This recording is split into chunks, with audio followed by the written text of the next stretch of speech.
This podcast should not be used as a substitute for medical or mental health advice. Individuals are advised to seek independent medical advice, counseling, and/or therapy from a healthcare professional with respect to any medical condition, mental health issue, or health inquiry, including matters discussed on this podcast. This episode discusses abuse, which may be triggering to some people. The views and opinions expressed are solely those of the podcast author or individuals participating in the podcast and do not represent the opinions of Red Table Talk Productions, iHeartMedia, or their employees. So if I can be curious, not that the next thing I'm going to do is the next best thing or that it's going to be the perfect thing, but if I can just be curious about a way of living that's not mine. But curiosity is the gateway to a new belief, and it's much easier to flow with curiosity than it is to suddenly go, I can believe something different. Can you figure out if you are dating a narcissist? That question comes up all the time, and you are about to find out that it's the wrong question. After the thousands of videos and content and social media posts that talk about the biggest red flags and the 5 signs that you're dating a narcissist, turns out it may not be the right approach. Today, we are going to hear from one of the best dating and relationships experts in the business, Matthew Hussey. If you don't know Matthew, he is a New York Times bestselling author and has the #1 dating advice channel in the world. His YouTube videos have been viewed more than 470 million times, and his content reaches more than 10 million followers weekly. He is also the host of the podcast Love Life with Matthew Hussey.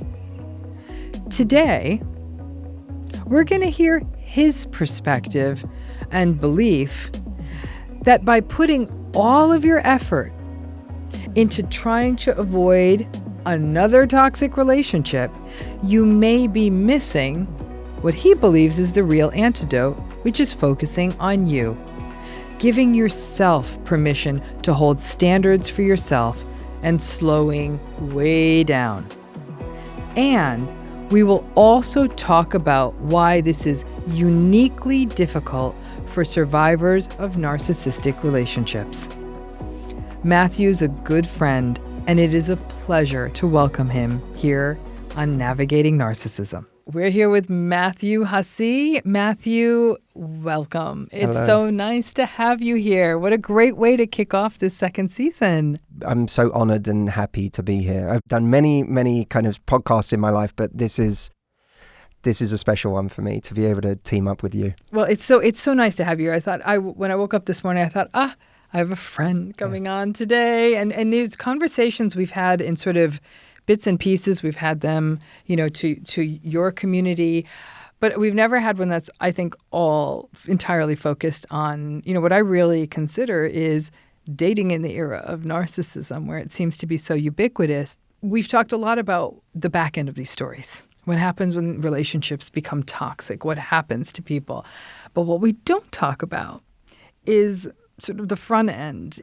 And so that's what I'd love for us to talk about, to hear from you, a dating expert who's not only worked with thousands of women, and I know a lot of women have really been transformed by your advice, but what's compelling to me is you've also worked with thousands of men. How are you helping them navigate these waters from there's toxic people there. So what do you think what are you telling them is the most efficient way to pick out toxic patterns early on when they meet someone new? I would almost start with a first principle, which is that we have to stop trying to become these razor sharp experts all the time in immediately within minutes or hours of knowing someone what their nature is. Mm-hmm. And actually, to be honest, kind of maybe a little bit give up on that idea. Mm-hmm. The problem is the moment we get arrogant about how great we are at deciding how wonderful everyone else is, we love saying about ourselves, I'm a wonderful judge of character. I think I'm a great judge of character, and man, have I got it wrong in my life. When I even take my business, I have made hires that I'm convinced are going to be so great. They in every way, they seem to pass the checks. The interview is amazing. And, I'm convinced this is going to be great. And I sell the team on them, and that's the hard part. I sell the team on them. This person's going to be great. And then they turn out not to be competent, or they turn out to have an issue once it gets hard, once it actually becomes difficult, once the reality of the job sets in. It's really humbling for me how wrong I can be. I always remember those moments. Because the next time I always remind myself that, firstly, we don't know. Even, by the way, calling someone's references is a much better way. Yes, it is. To know, and it's always shocking to me still how these days, how few of us actually do call people's references. But even when we call people's references, we rarely get the truth from those references. We rarely get the real difficult parts of that relationship and why that person may have been let go, or why the relationship didn't work out, why they're no longer working for that company. And in dating, we don't even get references. No. Can you imagine if we did, though?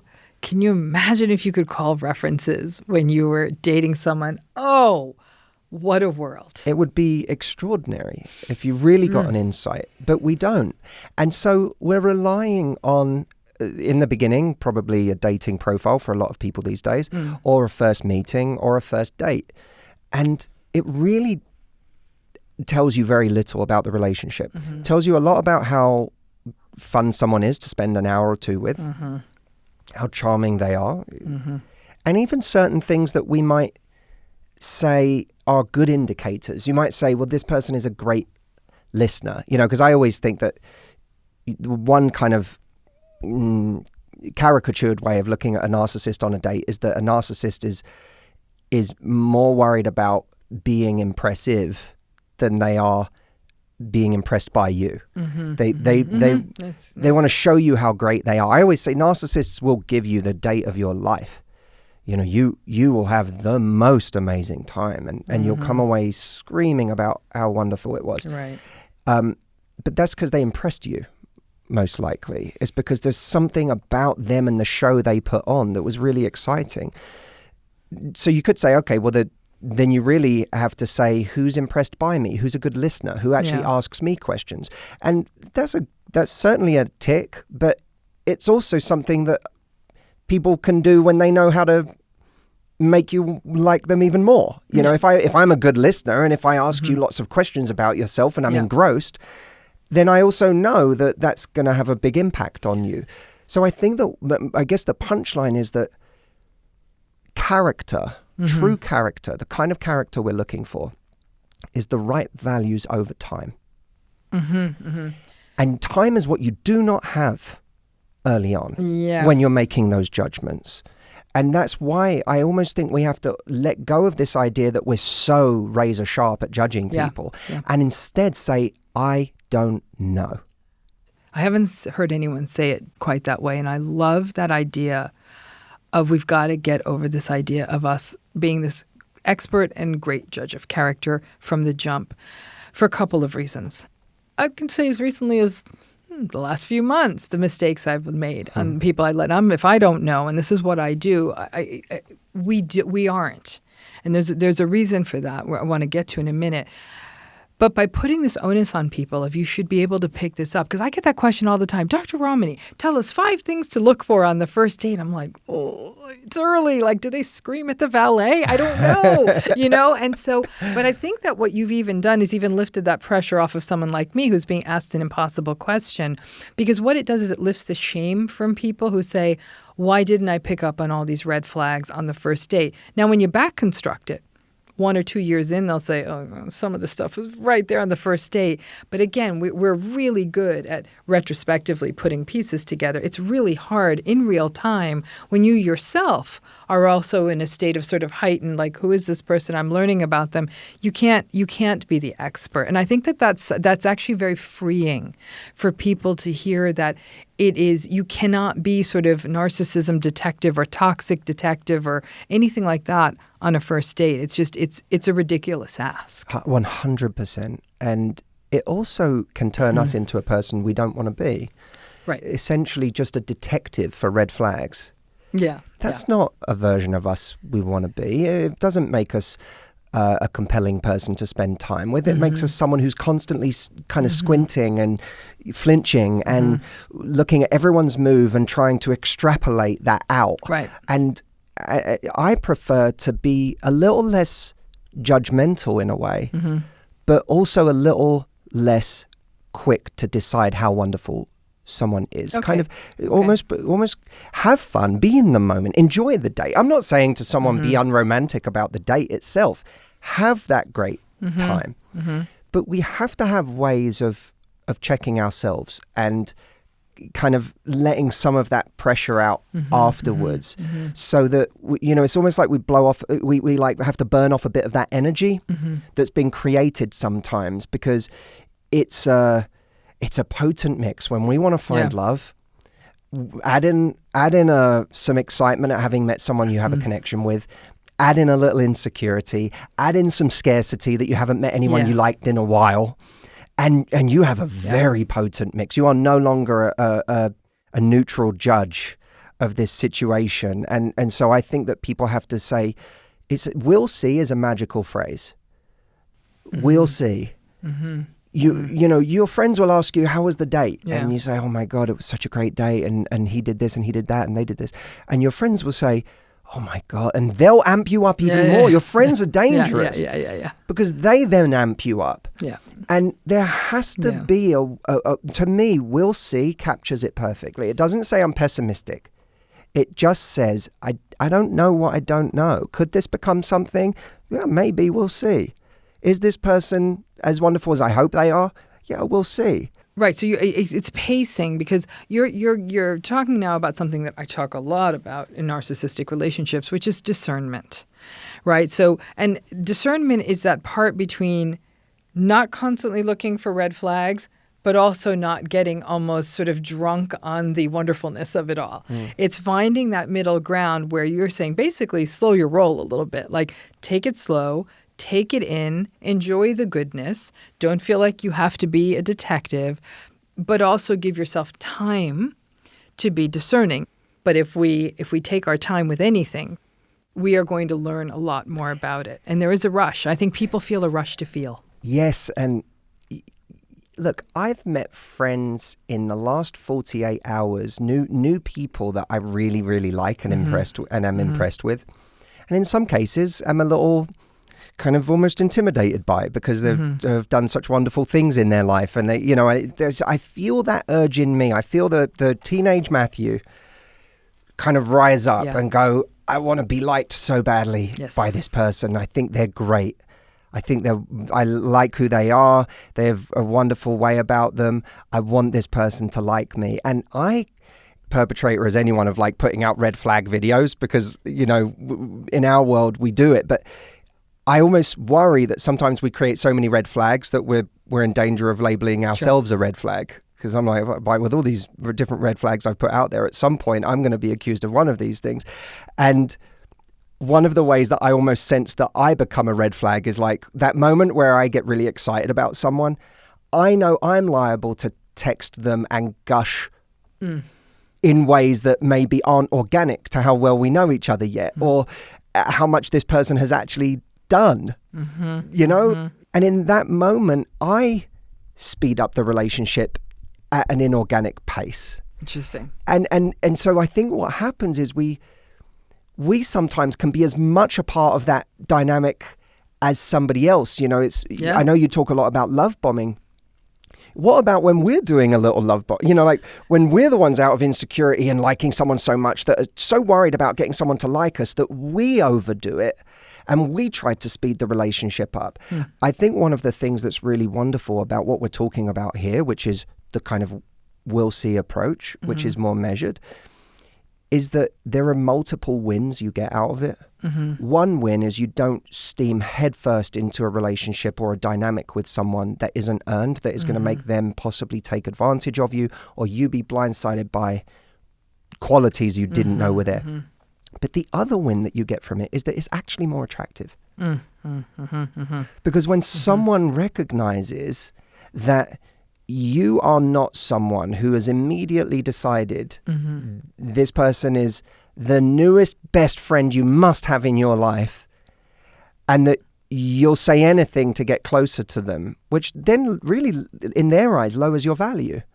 Because they're like, oh, I don't have an equal here. I have a fan. Right. So that's taking me, though. Okay. So I don't have an equal here. I don't have a fan. That works for some people. They like having a fan. They want a fan. They want to be in a relationship with a fan, right? So that's where it starts to get a little bit dicey. If you're with somebody who's saying, I actually am looking for an equal, that's great, because that relationship then, if it gets chance to take root, it could really have some potential. But because more than a few people out there are looking for fans, they're looking for supply, they're looking for validation, that early response. And what you're talking about in many ways sounds like something that's called the fawn response. It's actually a sympathetic nervous system response meant to foster attachment, right? So Pete Walker and other people who sort of talk about trauma and attachment talk about the fawn, which is what you're saying, trying to win someone over. By winning someone over, a person then feels safe. It's all about safety seeking, because that's the other thing I think we forget. I mean, I often take things down to brass tacks, which is sort of trauma, attachment, safety. It's all about safety, right? So in that first date, in any number of ways, a person is seeking safety, which is where your distinction between being impressive and being impressed starts to get real tricky. Because for many people when we go on a date, the thing on our back, the accessory we forget we're wearing, is our entire life history.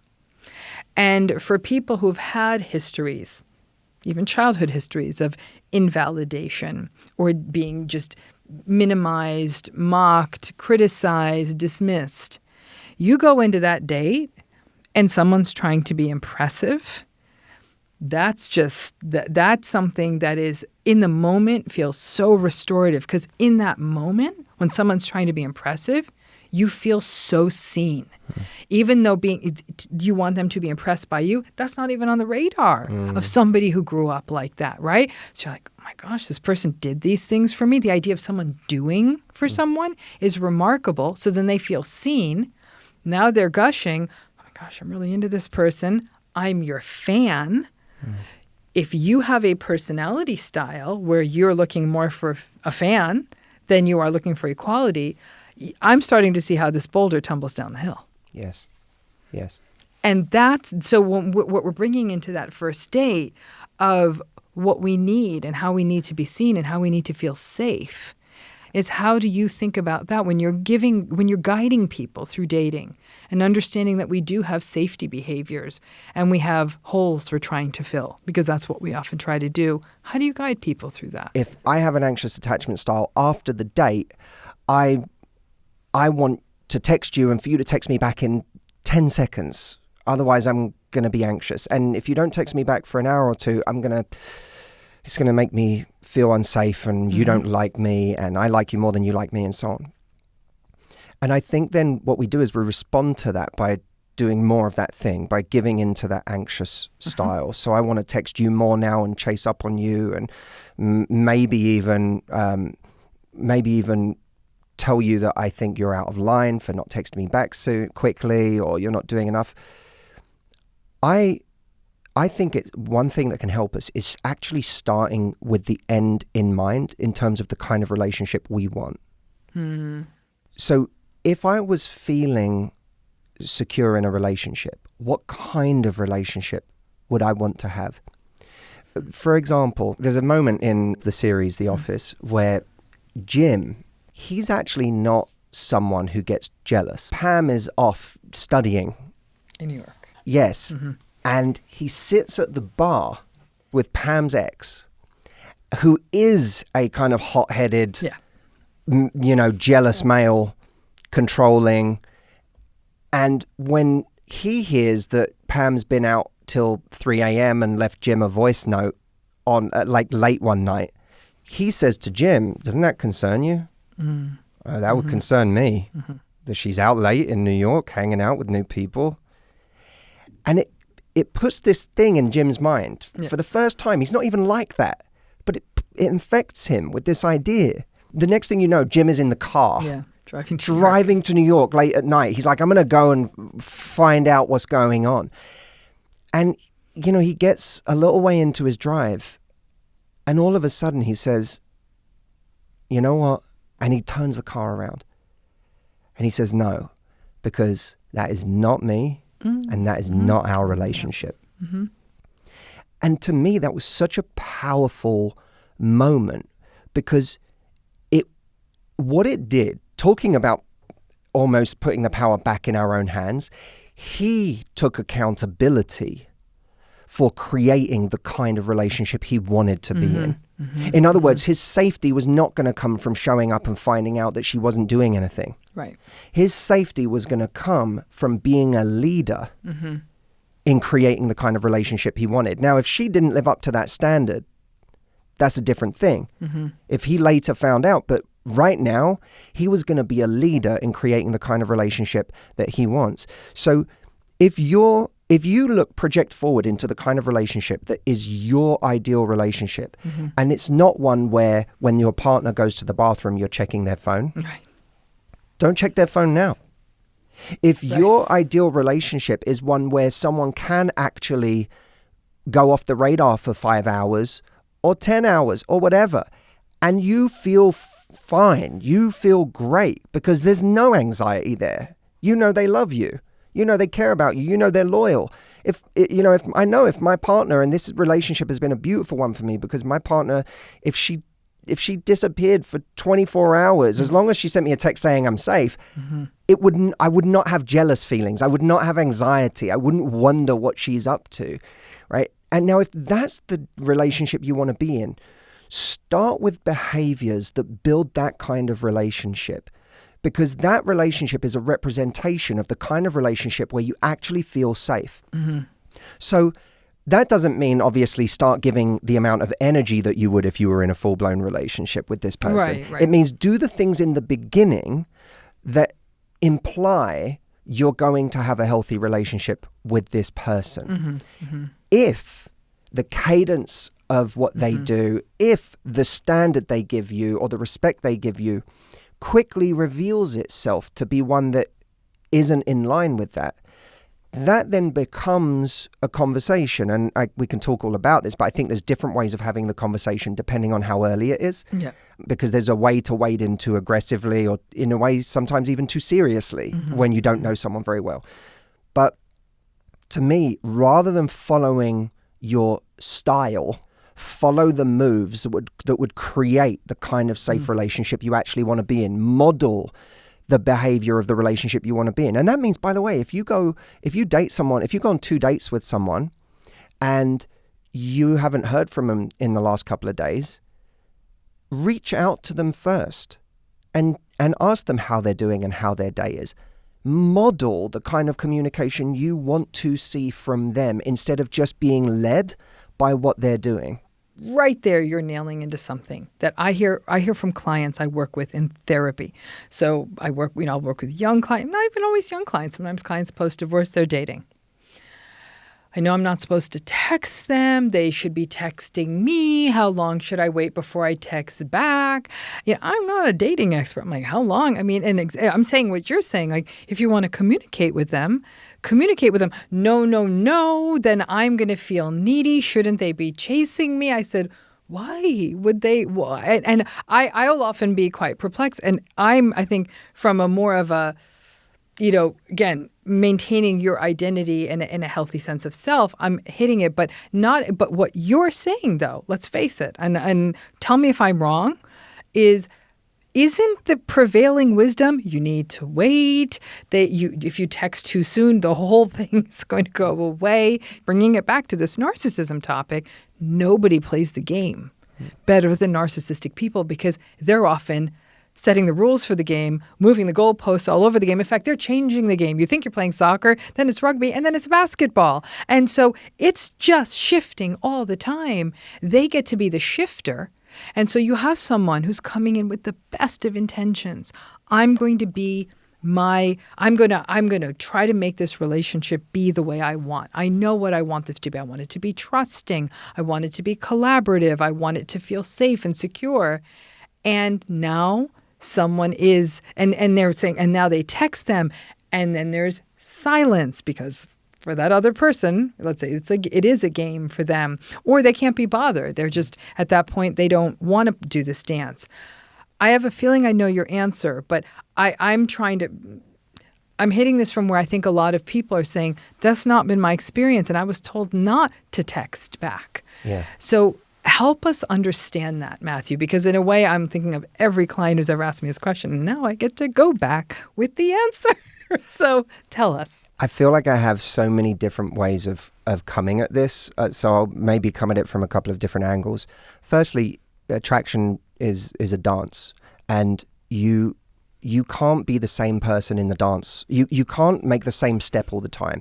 If in salsa you step backwards, the next thing is your turn to step forwards. It's not step backwards and then step backwards again. And then when they do something, step backwards again and just keep being slightly out of reach. And just that's not a fun dance. Not for a confident person. An insecure man or a man with problems that he needs to fix, he will keep pursuing you in that dance. But you're attracting a dance partner you shouldn't be trying to attract. So if you step back last time, it's kind of your turn to step forwards. And if you step forward last time, it's kind of your turn to step back and create space and allow them to step forward now. But people don't do that in the dance. They do one or the other. They step backward. I'm going to just keep him chasing. Which, by the way, I've had dates in my life where I got to the end of the date and I truly had no idea if this person liked me. None. Other than that they said yes to a date, I had no idea by the end of the day. I had just left the date thinking they definitely aren't interested. And then somewhere along the way, later on, I'd find out they were disappointed I didn't ask them on another date. And I'd be like, I had no indication of that whatsoever. So that's like an example of someone who's never stepping forward. But then there are people who say, under the label of I'm proactive, they step forwards and the guy maybe texts back. But then the next day, they step forwards again and they text him. And the guy texts back maybe, but then the next day they text again. So they're the one keep making the step. And they go, why is it I always text him first? He never texts me first. Yeah. You're always stepping forward. Got it. And you there's no rhythm. There's no rhythm to this. So that's a big problem in that. Some of the work you've done, there's great videos about this. It's in your book. I find it so compelling and also so challenging in sort of the narcissism landscape, which is this idea of standards, which, Matthew, I think is some of the most important stuff you put out there, because what you say about standards isn't just about dating. It's about any human relationship we enter into, a friendship, in the workplace, everything. And that's what you're that's where you're getting to with this, is there is a standard you set for yourself. You're not even saying that there's a uniform set of standards. You're saying there's a standard, and in many ways it's the standard you hold yourself to, it's a standard you'd hold others to, and it's a standard you'd hold a relationship that you'd want to be in. And that seems to be what you're saying. If a person has had a backstory where they have felt chronically devalued for any number of reasons, how do they start developing that sense of standard? Because without that, Matthew, if you do not, even with that sense of standard, it's hard to date in a world where there might be some invalidating, toxic, antagonistic people. Even with those standards, without them, I mean, it's a bloodbath. So where do those standards come from? How are people supposed to cultivate them, especially, like I said, if they've had legacy issues, family of origin issues, trauma, other stuff that I know people listening to this podcast are saying, my backstory doesn't set me up to set standards. Whenever you talk about standards, self-worth always comes into the mix as a conversation, right? Oh, you don't love yourself enough, so you don't have standards. And there's always like that becomes kind of the heart of the conversation. And I'm not saying that's false. I think that's absolutely true. You can attack the standards question from a confidence perspective. Right. But you also have to attack it and understand it from the perspective of familiarity, of what you know. There are things that we all learn early on that are as much to do with simply what we know as they are to do with confidence. Confidence almost brings it into a more emotive world, as opposed to a world of just, this is what I understand. This is what I've seen. This is what I've experienced in my life. So I don't know a different game. This is a good place to talk about trauma bonding. Trauma bonding is the conflation of chaos and love, of inconsistency with excitement, and of having to prove yourself and keep justifying another person's unhealthy or downright toxic behavior. A major originator of the trauma bond is familiarity. When something feels familiar, even if it is unhealthy, it can feel safe, comfortable. And just as we may have done in childhood, we may associate that unhealthy behavior with love. I've not experienced a different set of rules. To me, this is how the world is.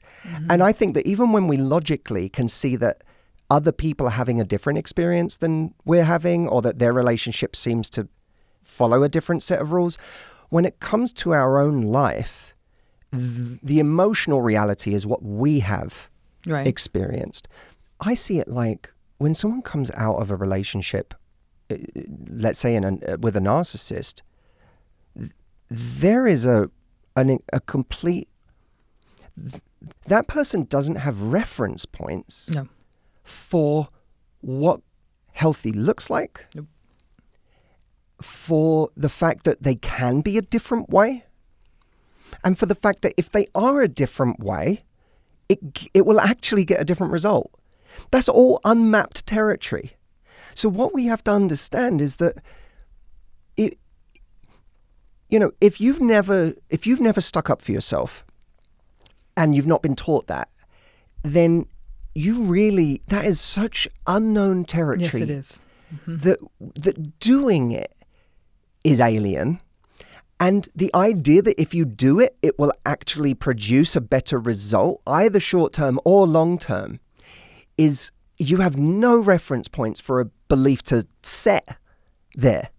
So for me, a huge thing that I think there are two big solutions. One is to recognize that doing what we've been doing makes us not just miserable, but creates a kind of living hell for us. And one of the reasons that people get out finally is because that living hell has become too much. Right. Their life has become so chaotic. They have lost so much. Right. Their life has been blown up to the point where this hell is no longer, I cannot stay here a day longer. And so this thing that I've been so terrified of doing, which is leaving, suddenly becomes the better option. My worst fear has finally become the better option. So when someone does that, I think one of the problems we have in upholding standards is that the hell that made us move in the first place starts to drift, and we lose connection with the pain of it. And when we lose connection with the pain of it, we start to reconsider tolerating the very kinds of behavior that with a new person that landed us in that hell in the first place. So I actually think that if people can find mechanisms for reconnecting to that, they don't actually need confidence. You don't need confidence if your hand is in a flame. You just get your hand out of the flame. Right. Right. So there's connecting with the heat of the flame, so that you do something not because you feel so worthy, but because you go, I just know.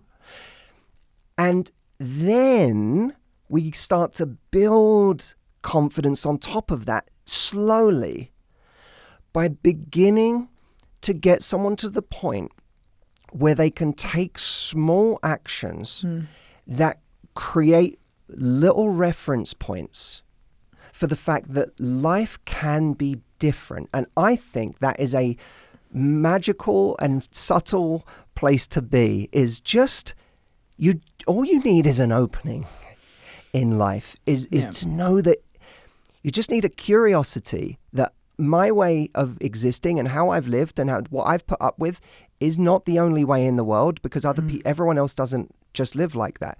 So if I can be curious, not that the next thing I'm going to do is the next best thing or that it's going to be the perfect thing, but if I can just be curious about a way of living that's not mine. But curiosity is the gateway to a new belief, and it's much easier to flow with curiosity than it is to suddenly go, I can believe something different. Being curious and holding space for the idea that it can be different is actually something that really does come out of not only the thinking on self-compassion, Kristen Neff's work in that area, but it even is something we see in a model of therapy we call acceptance and commitment therapy, where it's this idea of, it's the fancy term, it's cognitive diffusion. It's splitting yourself away from your thoughts. We become our thoughts, okay? And people who've gone through narcissistic relationships do become their thoughts. They become fused to their thoughts.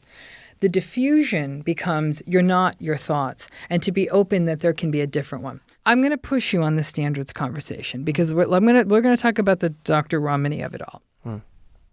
To say that I am a dating or have been a dating disaster would actually be a kind characterization of how I went through this. Whatever less than zero standards were is me. I would go into these relationships thinking that if I did not yield on everything, if I did not do everything on their schedule, on their time frame, I'm going to lose this person because why would they hang around? And I am replaceable. Now, when I think about that, because even as you're talking, I'm like, girl, where your absolute, utter lack of standards. I know where it came from. I had legacy issues around narcissism. Really, the sense was, we're not going to see you. We're not going to recognize you. You're not important, okay? Part of that's cultural, Matthew, okay? I grew up in a culture at a time when having a girl was a bad thing. When I was an infant presented to members of the family, they actually mocked my mother for having a daughter. So I truly believe that this early stuff gets wired. I was bad because I was a girl. And the real belief was, who's really going to have you? I was a brown girl in this culture, which I believed, again, it's a different time. I'm quite a bit older than you. So I wasn't attractive. So nobody was going to want me. People in my own culture weren't going to want me because I was getting too old. I was too weird. I was too overweight. Pick something.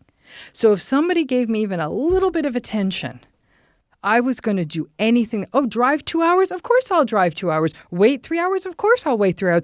Oh, you're actually going to pay for dinner? Well, I better do anything you ask me to. Okay? Until the very relationship I'm in. I had no standards at the beginning. That relationship largely ended up working out. We're still together. I read your book recently to prepare for the podcast. I had an argument with him. I'm like, I didn't have standards with you. And he's like, what do you want me to do about it now? And, but here's my point in this, is that zero standards, multiple narcissistic relationships that devastated me, that changed my emotional DNA. I don't trust. I struggle in making new friends and all of that. And I know the people who listen to this podcast had very similar experiences. It wasn't one relationship. This was a lifetime of this. Where do we begin? So, I understand that. And the idea that it could be different, that was less of even something to be open to rather than like a remote hope. Could it be different? It was a question rather than a possibility. That's what I'd love to hear you unpack a little bit more of. And again, that's why I'm putting myself out there, because this isn't an ephemeral question, Matthew. I live this. I know I still really don't have standards, so much so I happen to love the person I'm with very much. But if that thing blew up, and it could blow up, I mean, I think we have to be aware that that could. I've committed to myself I couldn't do it again, because I actually am not convinced. I feel like it's so wired in me to not have that. And I'm lucky that anyone pays attention to me. So I don't trust myself. I've overcorrected. Walk us through that. A good starting point is to redefine for ourselves what a win is. Okay. I made a video on my YouTube channel recently that was standards related, and there was a comment there that really kind of made me pause for a moment. This woman said, "I have tried having standards, and all it's meant is me not finding anyone. Bingo. So I've settled for casual because I'm not getting any younger, and it means I get to have something instead of nothing. And I'd rather at least have something that I can enjoy." Okay, this nothing. sounds like my soul sister. I'm telling you, like, I feel that in that. Maybe I wrote that comment. No, you actually didn't, but I kind of wish I did, because it's that good. That right there, what you're hearing, I'm hearing hundreds of times a day from the people who listen to what I put out there, which are, I do want love, I want companionship, I don't want to be alone forever, but if the minute I actually put the line in the sand, as it were, and not even a line in the sand, but really expect engagement at a healthy level, it all goes away. So it's either die alone, lady with a cat, or it's, so I'm so glad that person made that comment, because that's exactly what I hear from people asking about these issues. And if you're ultimately, if anyone in a position of coaching is treating that comment flippantly, then they're not a thinking person. Right. Because that is one of the great kind of existential dilemmas of life, I think, is that we're not going to be here forever. We have a limited amount of time. We're all trying to be happy. We're all trying to enjoy it. We're all trying to find some love, some version of connection. And some people's reality is feeling like, I had standards because, and you kind of with some people, you had a standard because you had a whole world of people waiting for you over here. Mm-hmm. You had a standard because you felt like you had options. And having options makes you feel like you can have a standard more easily than I didn't meet anyone I liked in the last 5 years. And now all of a sudden someone came along and they liked me. And that like now becomes very compelling. And all of a sudden we're not connecting with, well, okay, but do we share the same values? Do we have the same way of looking at life? Do we have a similar outlook? Is this person actually treating me well? It becomes enough that they like me, because being liked, or someone coming along that I'm attracted to and they like me, it feels so rare that it now is like, I got to hold on to this. And it's the holding on that makes me suddenly do things that I would never normally do, or put up with things that I would never normally put up with. I think that we have to redefine what the win is in all of this. And you can look at that a number of ways. If you redefine, if winning the game is finding peace, then you look for the things that will create peace in your life.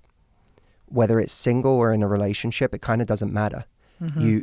If someone comes along and what they're doing robs you of your peace, and it's because, not because of something you have to work on, but it's because of their behaviors, it's disrespectful, they absolutely make it unclear as to whether they really like you or not, or whether they're interested in moving things forward or progressing. You have a conversation with that person and you explain to them, this is not making me feel good. And because of that, I find myself wanting to give less and less energy to it. And you start to back away. I think that woman, her comment stopped me in my tracks for a reason, because she made a very compelling argument. Yeah. But I also think she made an overly simplistic argument, because I think that having standards it will absolutely push some people Yes. away, but having standards also is a magnet for people that you wouldn't attract without standards. It actually does pull certain people towards you.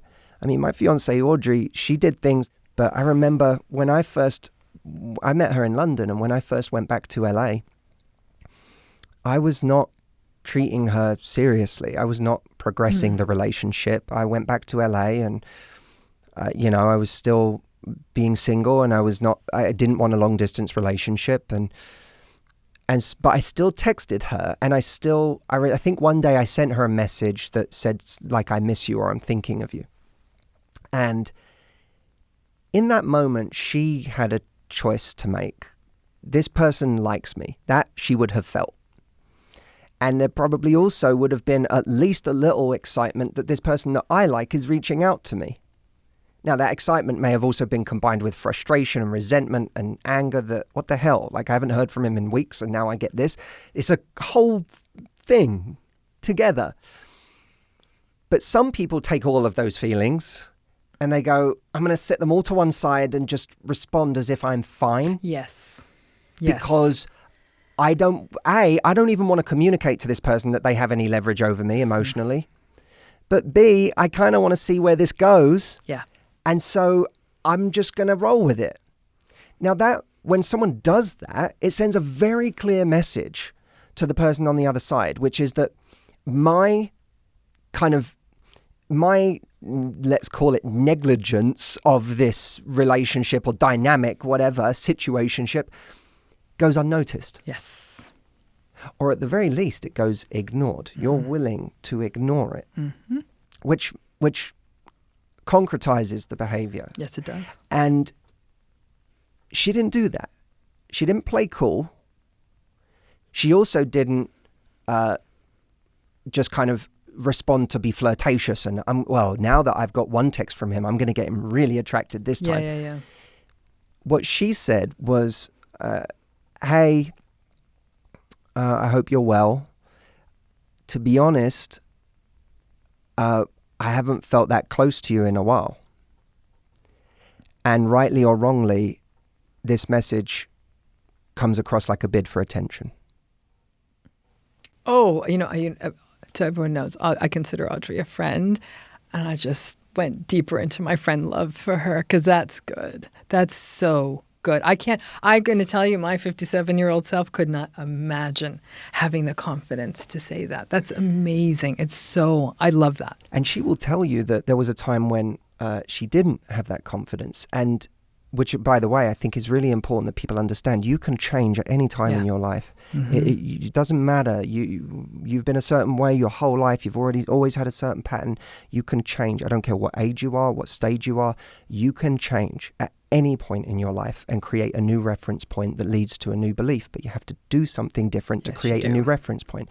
Now, she sent me that message, and there's a couple of important things to note about that message. It wasn't in any way aggressive. It wasn't passive aggressive either. It was clear. She even said, I hope you're well. It still had compassion. Hey, I hope you're well. I haven't felt that close to you in a while now. That acknowledges that we haven't been close.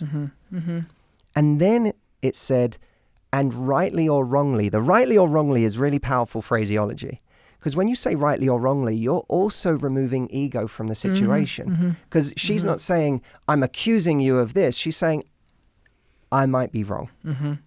I might have completely misread this situation. But here's how it reads. This comes across like a bid for attention. Now, she shone a light on that elephant in the room. Yeah. Like that, there was no elephant in the room after that. It was like, oh. And I felt called out. I realized, I can't do this here. This isn't, and by the way, what I was doing wasn't even a conscious thing. What it is I'm just trying to get mine. Yes, she called it right. I'm feeling lonely. And I'm looking for something. And we're very quick to kind of, demonize people in different ways. But a lot of the time it's like just everyone's an addict in some way. Everyone's got their thing, right? In that moment, I'm like, I need something. I'm looking for something. There's something I'm not getting in my life that is making me reach out in that way, but not in a way that's appropriate for the kind of investment she's looking for. Right. Now, anyone out there hoping that made me suddenly say, you know what, I want a relationship, would be wrong. And that's important to note, because we're engaged now. But I didn't suddenly have an about turn that day, which is why a key thing is you are in love, you are either playing the short game or you are playing the long game. And real standards is about playing the long game. It's, I am willing to turn this thing away and not say, and don't ever come back. Yeah. Because that's ego. That's ego, yeah. Instead, it's what you're offering is not what I'm buying. There's a door that you can walk through that's open to you. But you're never going to get through this wall that you're trying to get through here. If you want to come over here and walk through this door, that door is actually unlocked. And that door is one where you actually invest. It's consistent. You make me feel safe. But that's over here. Right now, you're over here. You're trying to barge through a wall, and you're not going to get through that wall. I'm going to hold on this point to elaborate on it a little bit more. This distinction between the short game and the long game is a difficult one for survivors who, by definition, will be playing the short game. It's what people with histories of betrayal and trauma do.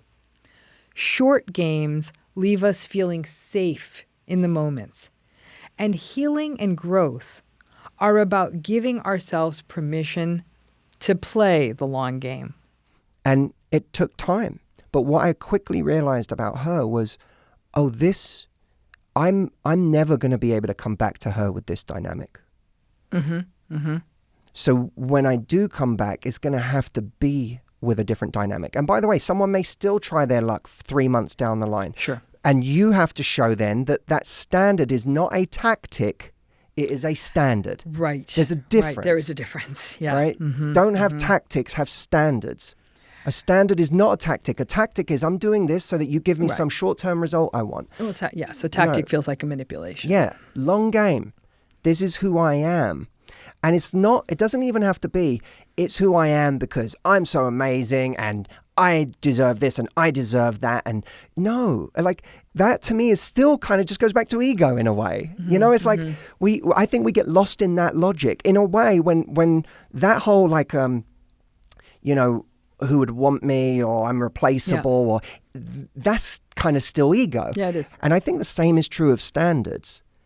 Is that if I have those standards are actually something that starts to sculpt my value. We think that we have to deserve it before we have standards. Right. But in a way, the standards are a pole in the sand. This right here, this is a good point to dive a little deeper.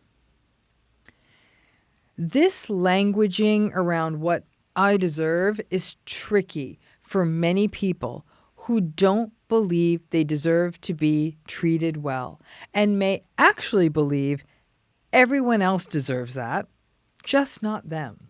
Basically, what I'm hearing from you is you're talking about egoless dating and dating as a whole person.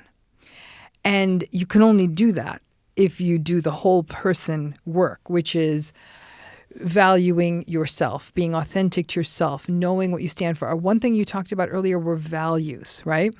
I'm going to push back on that a little. I actually think that for a lot of the folks who've gone through really toxic relationships, the values aren't even as important as the behaviors. Like, how is this person showing up? Yes. You know, the values are great, and I think they're higher order guiding mechanisms, but ultimately, it's how does this person respond to even the simplest inquiries in the house? Hey, do you mind just emptying the dishwasher so I can get the kitchen done? What? Dishwasher? Like, and how many? I mean, might seem farcical. 100 times of that. You know, you're exhausted, you're sick. Like, everything becomes the dishwasher conversation, and so it's it's about the behaviors. The behaviors to me are everything, and I think that we get so lost in thoughts and feelings. Ultimately, it's how a person shows up, even in narcissistic relationships. Matthew, I'm working on the book, and that's one thing that's been really coming through my veins is this a narcissist? Aren't they this? Is it a trait? It comes down to, how do they behave? How is this person acting, behaving? What are they saying? What are they doing? Because that's all we've got to work with. That's all I got to work with as a shrink, and that's all a person can really talk about, because they're going to gaslight you about everything else. They're probably going to gaslight you about the behavior too, by the way. But all of this, the wholer you become, the more you can be that, the more you can send that Audrey text, the more you're able to say, this was a bid for attention. When I think about sending that text, wired the way I am, I still can't imagine doing that. I was helping a friend through a situation, and the friend was actually going to have standards in how she was texting or emailing or something like that, someone. And I felt a physiological reaction in me. I'm like, if she sets that standard, she may end up being alone. And I was like, oh, we feel this in our bodies. So that's how this breaking out of this concept of standards, this goes beyond just even how you think. This is in your body. Because I am thinking, like, I still hold to, like, I'm lucky that anyone wants. I'm lucky you're sitting here and across from me on this podcast. I really make, if Matthew says no, I get that. And I wouldn't even have been surprised or mad at you, because that's all I think I deserve. So when I see a friend trying to set a standard, I actually get anxious. So that's why I'm saying is that wholeness, but I'm better. It's definitely become better. Is that concept of how do you get yourself to that place of healthy enough to date?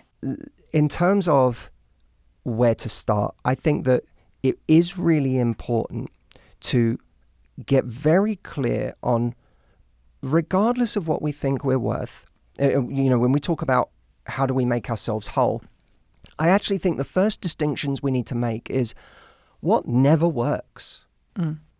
What never works? It never works if I betray myself and do things that I really don't want to do. It never works. And I go try to please people. What has it done for me my whole life? It has made people use me. It's made them take advantage of me. Even sometimes when they're good people, it's made them take advantage because they just don't realize. It has made me resentful. It's made me bitter. It's made me unhappy. And it has not won people's respect. This has never worked. Or being in a relationship with a person like this has never worked. It's never made me happy. It's never brought me peace. It's never brought me the safety I so seek. If you start to define what never works, that alone can guide your behavior to somewhere new. If, for example, as you said, playing it cool is an overcorrection, then what you can say is, okay, I am going to just, again, curiosity, amazing word. I'm going to get curious about different ways of behaving that aren't playing it cool. So the next time I get a little anxious or feeling like, oh, someone hasn't reached out in a week, maybe I'm going to try something new. I'm going to become a social experimenter in my own life. I'm going to say to someone, hey, it made me sad that you didn't text me this week. And I'm just going to see where that goes, because I may well be surprised by a new reality. I may get a reaction I never expected. And that creates a reference point. So curiosity, very, very important. Even if you don't know what to do, even if you can't pick up the phone to Ramani or Matthew Hussey, you can say to yourself, what represents a new action from me than the one I always do? Yes. Yeah. And one of the most practical things we can do to give us a more stable base from which to have standards is to add more legs under the table. Strengthen the legs under the table and ask yourself, because I poured so much into another person, what legs under the table disappeared for me? Yep. What did I lose that is making me feel irrationally weak, that is making me feel like I need this thing to breathe? Because if you can figure that out, oh, you know what? I need to strengthen the family leg. Oh, you know what? I need to strengthen the purpose leg. It doesn't have to be work. You don't have to go and make a bunch of money. What gives you a sense of purpose? Or what hobby can you lose yourself in and fall in love with again? What friendships are going to give you great meaning in your life because you strengthen them? And these things aren't a magic pill. They don't solve all of your self-worth issues, but they give you legs under the table. Mm-hmm. And when you have legs under the table, you feel more willing to take risks. And saying no to someone or saying I didn't like that behavior represents a risk in our minds. Mm-hmm. But I can take a risk. If I know, Ramani, I before I went on live TV, I would get very nervous. And I would call my brother right before going on live TV. I didn't tell him what I was about to do in 5 minutes. I just called him. Mm-hmm. And I just asked him how he was. And I just had a conversation with him about him and life. And I finished that call and I went, I have a brother. And I love him. Mm-hmm. And that's so much more than this 5-minute segment I'm about to do on this TV show. And all of a sudden, it wasn't that the TV show didn't matter to me. It didn't eradicate 100% of my nerves, but it gave me enough confidence to go and be dangerous. It gave me enough confidence to be who I really was in that situation. And you know how people talk about I won't say the word, but FU money. Mm-hmm. Like that person has FU money. Mm-hmm. And what we're really referring to in that phase is they have enough money that they can get a deal put in front of them that's not right, where the terms aren't good, and they can go, no, I don't need this. Yeah. What if we could build FU confidence? That's it. Yeah. Right. Yeah. Or FU legs. Correct. Really. That's what I mean. FU legs on the lifestyle level. Yep. Yep. That's a great place to start. Yep. If you're saying practically, how do I start to strengthen myself enough to where I can actually live by these standards that I almost don't quite feel ready for? I love that idea of the FU legs under the table, because I think that, again, what does that imply more than anything? It implies stability. There's no knocking this table down, because I think a lot of survivors, people who've really been through it, feel like they're at best their table has 2 legs. And many feel like it's just the slab on the ground, like there's just no table. And so, but most feel it's incredibly unstable. And so that idea of the legs as places of stability, and they may be things as, I have a friend I like, I have something I do that I volunteer on, which is definitely something that in terms of surviving narcissistic relationships, and then saying there are these things that matter to me.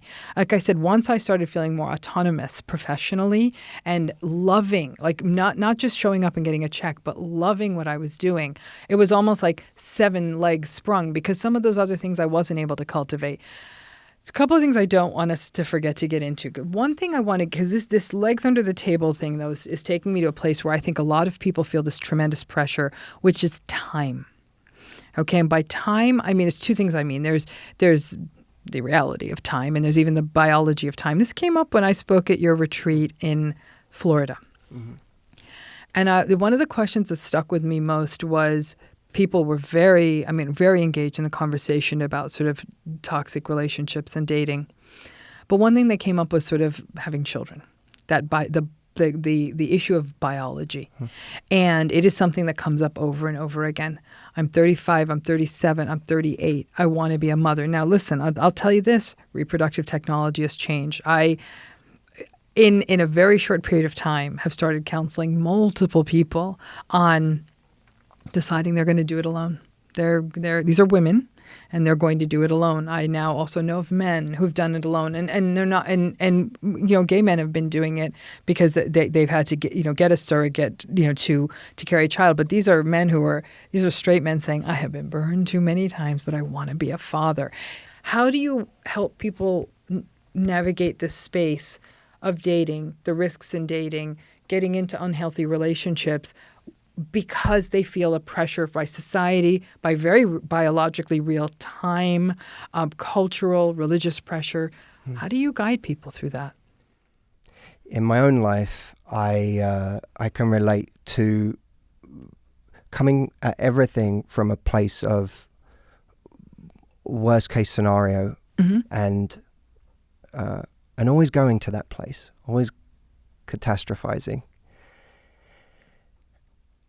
And, a long time ago, I recognized that one of the great elephants in the room when it came to me helping women was that there was this ticking clock that, by the way, applies to men as well. Yes. Which is important to point out, but applies to women on a different level, in the way that they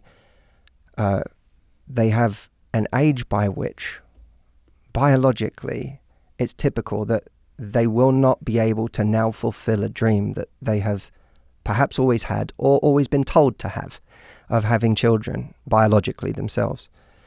And if you're not talking about that, then you're not really covering dating, No. in my opinion, because it's all very well to say have standards and do this and do that and say no to this, but if you're never mentioning one of the key things that is behind that rush for people, and one of the key things, perhaps the key thing, that is robbing people of their leverage and their power, personally, then you really aren't understanding what's going on.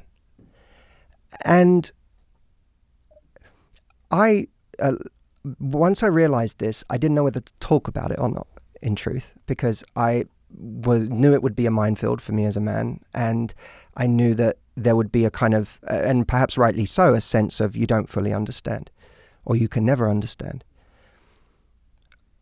But at a certain point, I stopped caring whether people criticized me for talking about it, because I realized if I can at least start the conversation, then people are going to have the conversation. And what I deal with in droves is people who get to a point in their life where not having had the conversation, not just with someone else, with themselves, has deeply, deeply affected their life. Yeah, absolutely. And they are now grieving because they never had the conversation. Correct. So I'm now less worried about being clumsy and more worried about having the conversation. And I will say this, to not perhaps to reinforce your militant point, I find myself addressing this almost from the same place of strategy and control, but from the point of actually assessing, honestly, what are my options? Let me stop for a moment. Let me stop running. Let me stop racing to every date. Let me stop trying to make this relationship move really fast because I think it has to happen. It has to happen with this person. If it doesn't, oh my God, what am I going to do? Let me stop for a moment and have a hard conversation with myself. What is it I want? Okay, maybe plan A is I meet someone amazing and we have children of our own. We're both fertile. We can both have that. And we do that. That may be plan A. But you better fall in love with plan B. Fall in love with plan B, even while plan A is still a possibility. It starts with saying, what is plan B? What is plan B? If this doesn't happen, what's plan B? And it might be, okay, well, if I don't meet someone by this age, I'm going to do it myself. I'm going to decide that now, because the moment I've truly decided that and fallen in love with it, that's a step further, I grant you. But if I can actually live there for a moment, even before it has to be a reality, and I can go, can I love that? You know what? I think I can.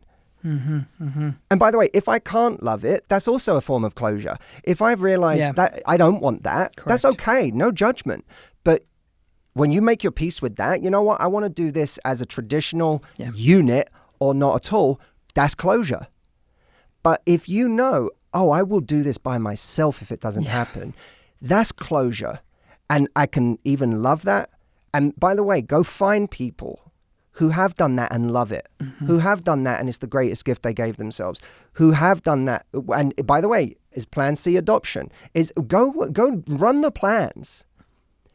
And at any time, if you're willing to make plan B the new plan A, And I really believe in life, the key to happiness is not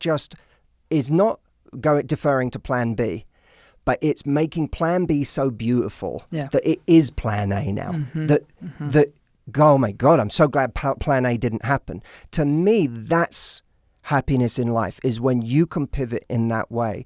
And whether it's and I did a whole podcast episode with 2 experts on freezing your eggs, and it was an amazing episode, and we got all the detail on it and the real process of what people have to go through when they do that. And you can hear for yourself. That might buy me some time. It might at least be a pressure valve. It's super expensive. Many people can't do it, can't afford to do it, don't want to take the time off work. But if I want to do that, that may be another pressure valve. But let me actually assess this. And most of us, we not only are unwilling to have hard conversations with other people, but we are unwilling to have hard conversations with ourselves. When we have that hard conversation with ourselves, things change for people. There is a different power to them. And now, by the way, if I've decided, you know what I want? I actually do not want to casual date. I don't want connection more than I want an actual family. So the next time someone comes into my life and they like me and it feels fun and exciting, I'm actually not assessing it just through that lens anymore. I'm assessing it through the lens of, is this a time waster? And if this person is kind of being like, I hear from them 1 month and not the next, this is not someone who's consciously looking for a relationship. So I'm going to back off. And if you ask me why I'm backing off, I'm not going to be aggressive. I'm going to say, to be honest with you, I know that what I have to offer is super valuable and super precious. And when I give it to someone, they're going to be super lucky. And I want to give it to someone who I feel is actually investing on the level I'm willing to invest. And I don't feel like you're in that space. Now, that can make someone be closer to you, or it can drive someone away. Either way, you will find the right person faster if you say no to the wrong person quicker. Right. But you can only say no to the wrong people quicker if you've defined wrong people. Right. That's right. Right person isn't person I have a connection with. No. Right person is person who's on the same path as me who I have a connection with. And if you've actually defined that because you've already had the hard conversation with yourself about what's most important right now, you know what to say no to. I think there are people everywhere right now who haven't actually figured out what it is they're saying no to. And so anything that's exciting that comes along, okay, you have my time and my energy and my attention. And that you don't get that time back. I think that the falling in love with the plan B not only has implications for how people find love, meet people, but it's also how they get out of relationships. Because plan B on the back end of a relationship is potentially having to date again someday, or being alone, or living alone for the first time in 20, 30, 40 years for some people, right? And so the falling in love with that plan B too it's a whole different game, because the front end of that hasn't been constructed in their lives. And it was that work of falling in love with a plan B, to me, has a lot of power for survivors, because that falling in love with the plan B could also be how you take yourself back after you've been hurt and allow yourself to reconstruct the standard, not to meet someone else, but to actually make a new life. Yeah. It's not just about meeting and falling in love. It's about loving life, loving your life. And to me, that's still love. It's not just love of the other, because if you do love your life, it's going to come, friends, future partner, anything like that. And a lot of that is intentionality. It's teaching people to look for those moments to love. And again, holidays were prime for that. And the clients I was working with, I said, let's talk about what Christmas was like without him. And they're like, oh, actually, I didn't even think about it. It was really fun this year. Like, we didn't clean up the wrapping paper. I was like, how was that? It was so fun. Like, the dogs were playing in it. They didn't notice those things. And then that intentionality really helps people realize that. So I think that there's a power to what you're saying, again, on both sides of this sandwich. It's the, what you just said was profoundly important. I think we're in 3 relationships. Whether we like it or not, we're in a relationship with other people. Even if you're not in a romantic relationship, you are in a relationship with other people in life. You're in a relationship with yourself. and you're in a relationship with life. And you have to start seeing those things as real relationships. Right. Over Christmas, over the holidays, on Christmas Day, everyone puts out Merry Christmas messages to everyone. And this Christmas, I thought to myself, you know what people don't necessarily say is who's having a complicated Christmas. And when you're having a complicated Christmas, and it could be any day of the year, but you feel it at a time when there's a blueprint for how it's supposed to look in our minds. That's right. And life is like that. You think that you can't be happy because of the circumstances. Correct. And I am a big believer that there's a shift that we can make. There are times in life where life doesn't seem to be bringing us magic. And I truly believe that we've found our power again when we decide to make the pivot from being a seeker of magic to being an author of magic. If we can be on a tough day like that and go, where I can lead. Maybe I was protecting my family for the last 20 years and that family just blew up and that was not the life I wanted. Well, okay, now we have a different set of circumstances, but the game is, how can you be the author of magic in those circumstances? And when you start thinking like that, I really believe life changes and all your power comes back to you, even in situations where you think you've lost it. I work with people on how to navigate really toxic relationships. It's grotesque guidance, right? You have to change your expectations. Like, if you're going to stay in this, you're going to have to disengage. They're not interested in you. They're not going to pay attention to you. They don't want to see all of you. So that means we're going to teach you that this is who they are. You're not going to be as surprised when they come in and they do the same thing. And it means you're also going to cultivate other spaces in your life. But what happens when the expectations get ratcheted to reality? It actually creates, because all of human misery to me is the gap between what we want and what really is. The bigger that gap, the greater the misery. The more you can narrow some of that, and it may be that, okay, I'm not getting this is what I'm getting, and this is how I can narrow that gap. I may not be unhappy in this relationship. Then a person thinks, does that mean I have to live in lowered expectations and perpetuity? Not at all.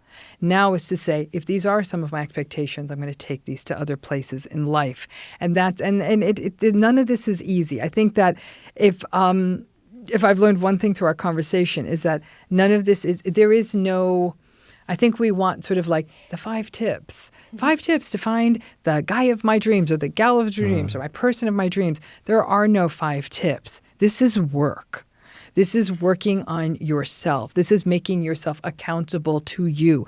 This is about giving yourself permission to individuate, to be autonomous, to honor yourself in any way you can. This is about building yourself out first before you put yourself in those situations. And then by building yourself out, you can hold those standards. This is a process. There is no pithy advice. There is no TikTok video that in a minute and a half is going to tell you how to find sustaining true love. But the reassuring thing is that there are more ways for you to be happy than the old you could ever have conceived of. I love that. Matthew, I want people to be able to find you. So can you tell us, how can people find you and your wisdom? And so how can people find that magic? How can people find Matthew Hussey? Well, I don't need to tell you, that means so much coming from you. Thank you. Instagram, the Matthew Hussey, is a good place to just keep up with me if you just want to dip your toe in the water. And if you want a deeper journey with me, the thing that I have coming up that is genuinely transformative in the sense that it truly begins a new path for you. The virtual retreat that I have is something you can do from anywhere in the world. You don't have to fly anywhere. You can do it from home. Ramani, you've kindly come to be a guest speaker on that a couple of times, and it's the deepest work I do with people. So if you want to go through that process with me, mhvirtualretreat.com is the link. Great. We'll have all of that in the notes. And Matthew has books, but I have spoken at his retreats, and I have to say, having met your audience and everything, it is so engaged. People are so present. You have a tremendous community, and I've talked firsthand. people in my life who didn't know we were connected. I said, wait a minute, you're on his. And these are people who have said, Matthew has changed my life. And I'm so glad to hear that someone I'm friends with, that I care about, has now connected with him. So you're making real change in the life of people I love dearly, and some of them have ended up in beautiful love stories, and some of them have just ended up in beautiful places. So thank you on their behalf. And again, thank you for this conversation. I think it really has. I love this. The energy it brings to this is that I think it gives hope to survivors. I think a lot of us believe that we lost our chance to have our love story when we went through a toxic relationship or relationships, and that it's a reminder that having been through these relationships not only doesn't steal your love story, it's actually going to be a lot richer than you think. So there's hope for us. Thanks again. Thanks for having me. Thank you. Here are my takeaways from my conversation with Matthew. First, stop trying to be a red flag detector or a narcissism detective. Finding healthy love is more complicated than that. When you focus all of your energy on collecting red flags, you may miss the opportunity to be present, slow down, and pay attention to how you feel, rather than focusing on their toxic quirks. This relates to a key element of maintaining a healthy relationship, which is discernment. So it's all about pacing. Matthew talks a lot about standards and starting from a point of having what you want for a relationship in mind. But a major issue for survivors of narcissistic relationships is that these standards are not easy to establish, or even what a healthy relationship looks like. Getting into a healthy relationship isn't about the aha moment of figuring out that another person's behavior is narcissistic, but rather learning and living into what constitutes acceptable behavior and a healthy relationship. For this next takeaway, be open. This may be half of the challenge, not just in life, but also in relationships. Matthew talks about curiosity and openness, that things can be different. This approach can actually be really useful for survivors of narcissistic relationships and for people who keep finding themselves in unhealthy relationships. Curiosity is a bit of a superpower. The willingness to consider doing things differently merely asks us to just consider that there are other ways out there. As Matthew suggests, once we recognize that what we are doing is making us miserable, a key to healing and moving forward is to also recognize that there may be a better option. And this relates to his guidance, this idea of falling in love with your plan B. Being open to a plan B is also a stretch for survivors, but giving yourself permission to even consider one and then allow yourself to love it can give survivors their power back. In our next takeaway, there are standards and there are tactics. This is an important distinction that Matthew makes because so much of the content out there on dating and relationships focuses on tactics. Well, don't respond to a text right away or wait for them to contact you, that kind of thing. Standards represent deeper work. And for people who may have survived past toxic relationships, are not easy work. It means recognition of what is acceptable and making your choices accordingly, even if it feels uncomfortable. In this next takeaway, one thing that really struck me about this conversation, and which is so important, Matthew emphasizes this idea that it is okay to be unhappy without a label. And this point is so important. In essence, he is saying, let's stop making this about he is a narcissist and rather about this doesn't feel good, or I'm not enjoying this, or merely that I'm not happy in this.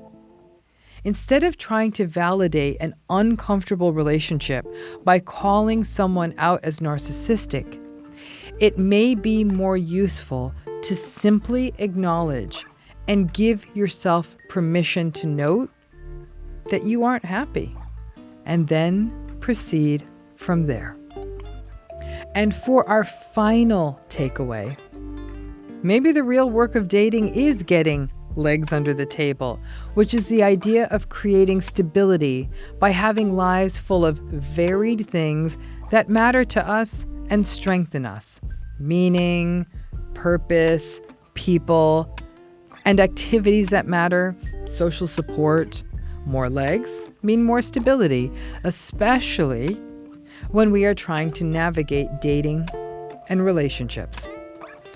I like Matthew's metaphor and can see how the work of healing from narcissistic abuse and moving forward into new relationships of any kind can actually be the psychological carpentry of building those legs under our table, creating whole, full lives and identities.